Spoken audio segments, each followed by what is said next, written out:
I think we're going to do very well. We need good leadership. Mitch McConnell has not done a great job. I think they should change Mitch McConnell. So Trump there today says Mitch McConnell should be dumped as GOP leader in the Senate. Mitch McConnell is a year shy of 80. He has survived polio and Harry Reid and the harshest political attacks imaginable.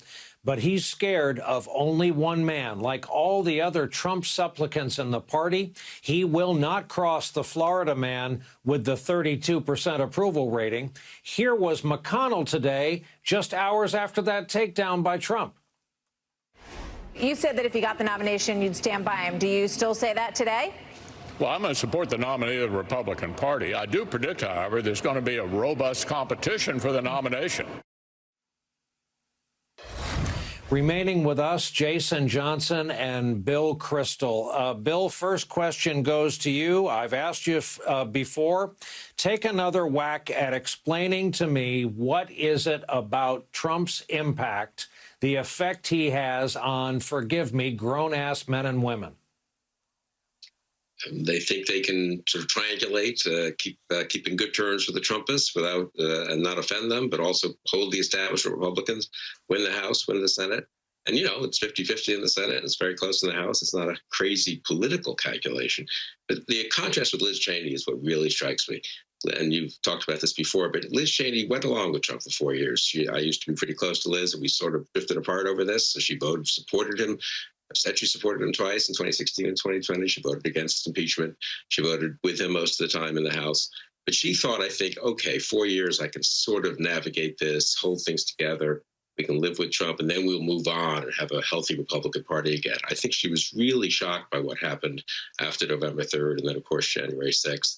She voted for impeachment, and she hasn't backed off at all. And that is pretty – so she has now emerged as, I think, the non-Trump alternative, really future probably, for the Republican Party. She's not backing up at all. The fist bump with Joe Biden last night, you know, it's a silly little thing in a way, but I wonder if we won't remember that for quite a while, almost as much as some of his big programmatic proposals in the speech. And then she, of course, got criticized by the right, by the Trumpists for that. And she had a tweet a few hours ago that was just look, if the president wants to greet me on the floor of the House, I'm going to reciprocate the greeting. Well, there you are. Yeah. So I responded to civil. The one wonderful aspect of this is she just says in passing when the president reaches out.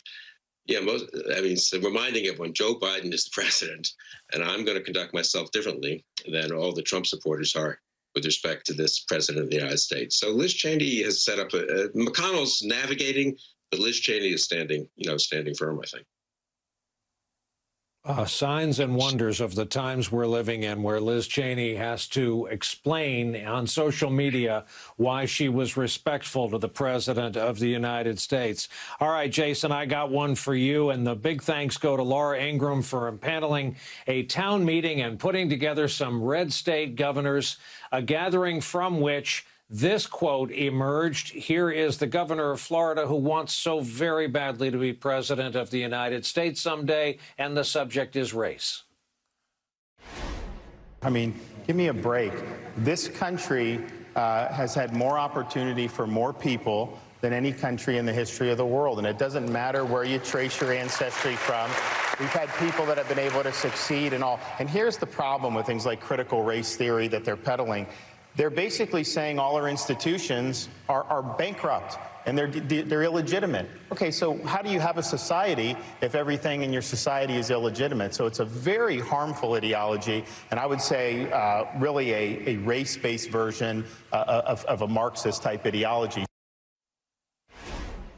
Jason, have at it. You have the floor.